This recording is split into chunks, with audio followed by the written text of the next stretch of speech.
News capital પર વધુ એક ભૂતિયા શિક્ષકનો પર્દાફાશ થયો છે। ઉશીનાના કાઠિયાની શાળામાં ભૂતિયા શિક્ષકનો પર્દાફાશ થયો છે।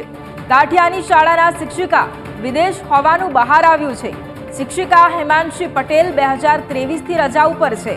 શિક્ષણ વિભાગે હિમાંશી પટેલને નોટિસ પણ ફટકારી છે। કેપિટલના અહેવાલ બાદ હવે તપાસનો ધમધમાટ શરૂ થઈ ગયો છે। શિક્ષણ વિભાગે શિક્ષિકાને અંતિમ નોટિસ પણ પાઠવી છે।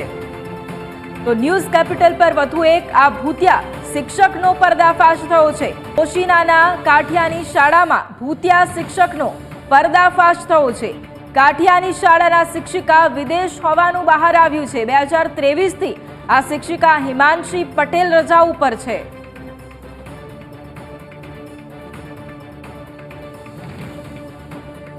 સંવાદદાતા ફોન લાઈન પર છે। પાર્થ, જે પ્રમાણે કેપિટલ ગુજરાત બાદ હવે સરકાર જાગી છે અને એક પાસાની તપાસ પણ અત્યારે થઈ રહી છે, ત્યારે વધુ એક ભૂતિયા શિક્ષકનો પર્દાફાશ થયો છે। શું વધુ અપડેટ?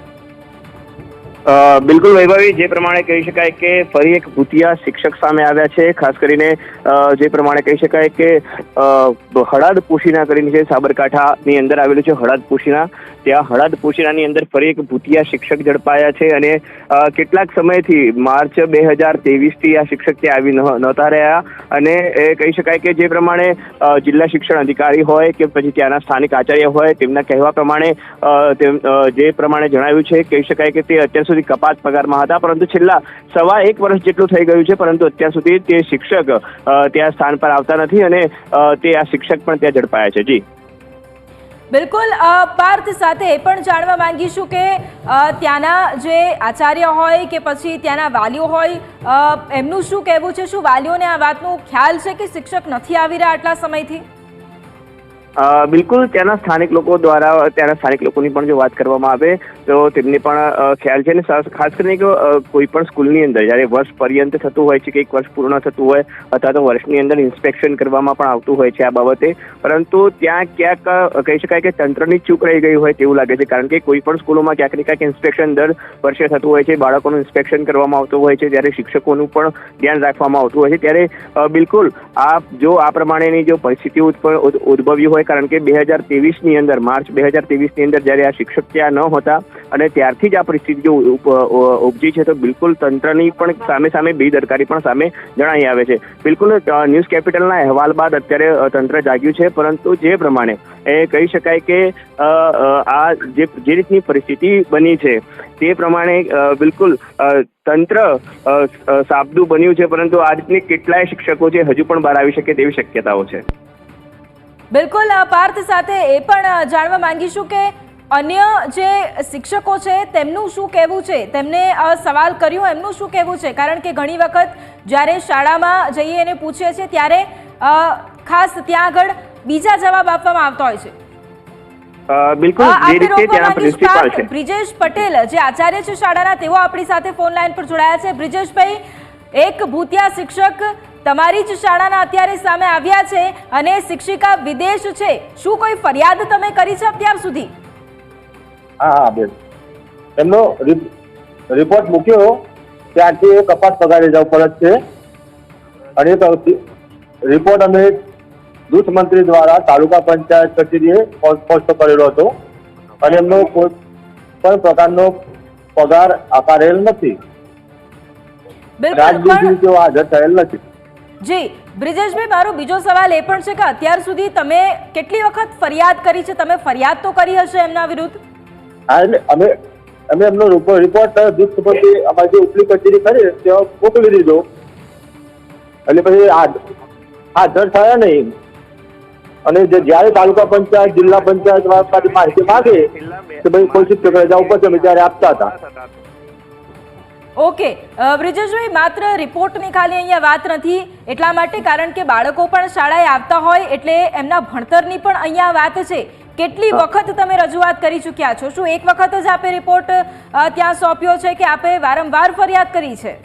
ના, હવે તપાસ કરી એમની પણ એ ઘડી મળ્યા નહીં અને પછી અમે દૂધ મંત્રીને જાણ કરી કે ભાઈ મારાથી કપાત પગાર જવું પડશે કે આપણે પગાર આકારવાનો નથી, એટલે પગાર તો આકારતા જ નથી ઓલરેડી। તો આ હિમાંશી બેન જે શિક્ષિકા એ નથી અત્યારે શાળામાં, તો બાળકોનું શું? બાળકોને કોણ ભણાવી રહ્યું છે અત્યારે? કારણ કે એક શિક્ષક ન હોવાથી બાળકોના ભણતર ઉપર પણ અસર પડતી હોય છે. હા, પડે. તો અત્યારે બાળકોનું શું? એમના માટે શું શાળામાં શું વ્યવસ્થા? કારણ કે શિક્ષક નથી એક તો. હા, એટલે અમે શિક્ષકો જે છીએ એ જ અમે પોતપોતાના વર્ગો જે 3 વર્ગો ભાગમાં આવે છે મારા. અને બીજો મારો સવાલ એ પણ છે બ્રિજેશભાઈ કે આ શિક્ષિકા જે છે એમની સાથે તમારી છેલ્લી વખત ક્યારે વાતચીત થઈ હતી? કારણ કે એમણે પણ કંઈક કીધું હશે અથવા તમે જેમ કીધું કે તમે રિપોર્ટ સોંપ્યો છે, છેલ્લી વખત તમારી ક્યારે વાતચીત થઈ હતી એમની સાથે? ને તમે જ્યારે કદાચ એમને પૂછ્યું પણ હશે શાળાએ આવતા કેમ નથી, તો એમનો જવાબ શું આવ્યો હતો? શું એનો જવાબ કોઈ આપશો? એ એમને આજે મેં મુલાકાત કરી, આજે ફોન કર્યો તો એમણે કોન્ટેક્ટ થયો, મારે લાગતો નહોતો, ફોન બગડેલો હતો ને, લાગતો ન હતો. અને પછી આજે મુલાકાત થઈ મારે સવારે, અને આજે મેં ફોન આવ્યો એમનો, એટલે પછી એમને કીધું કે તમારી વાતચીત થઈ તો. હા, હેલો, આજે તમારી વાતચીત થઈ તો એમનો શું જવાબ આવ્યો? એમને કે મારે રાજીનામું મૂકવાનું છે, મારે આ નોકરી કરવાની જ નથી. તો બ્રિજેશભાઈ તમે એમને સવાલ કર્યો હતો કે તો અત્યાર સુધી શું કરી રહ્યા હતા? અત્યાર સુધી રાહ શાની જોઈ રહ્યા હતા? હા, એટલે કે રાજીનામું મૂકવાનું હતું, પણ રાજીનામું મંજૂર થાય નહીં ને એમ કહે. ઓકે, તમારી આજે વાત થઈ, પરંતુ આના પહેલા છેલ્લી વાર ક્યારે વાત થઈ હતી? ના, એના પહેલા અમારે વાત નથી થઈ. ઓકે બ્રિજેશભાઈ, અમારી સાથે આપ જોડાયા, આપનો ધન્યવાદ. તો બ્રિજેશભાઈ આચાર્ય આપણી સાથે જોડાયા હતા, પરંતુ તેમના જે જવાબ હતા તેના પરથી તેઓ ઉડાવ જવાબ આપતા હોય તેમ સ્પષ્ટપણે લાગી રહ્યું છે.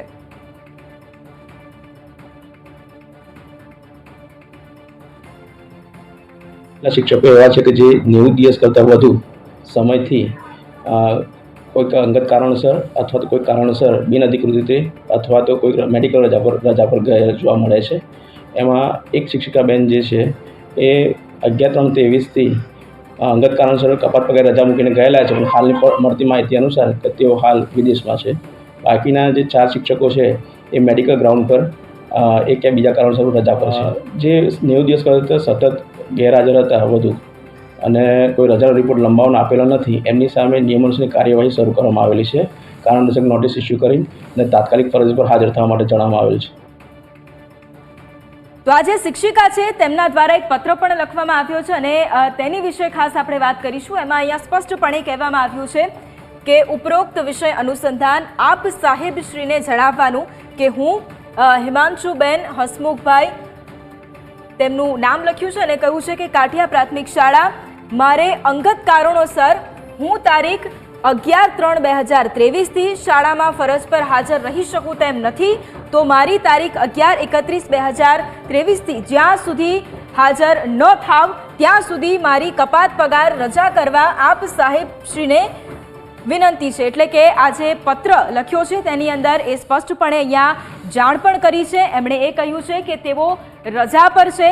હવે એ તારીખ ફરી એક વખત તમને વાંચીને સંભળાવું છું કે 11/3/2023થી તારીખની વાત કરી છે અને એમાં અહીંયા ખાસ લખવામાં આવ્યું છે કે તેઓ જેટલા સમયથી રજા પર છે તેમનો જે પગાર છે તે કપાત પગાર રહે. એટલે કે તેમણે હિમાંશીબેને એ જાણ કરી છે કે તેઓ રજા પર રહેવાના છે અને એ જે સમયગાળો રજા પર રહેવાના છે તે સમય સુધી તેમને પગાર ન આપવામાં આવે. એટલે કે હિમાંશુબેન અત્યારે કપાત પગાર પર છે. અને આ જ ભૂતિયા શિક્ષકો વિશે આગળ પણ અપડેટ્સ પહોંચાડતા રહીશું. લઈશું એક ક્વિક બ્રેક.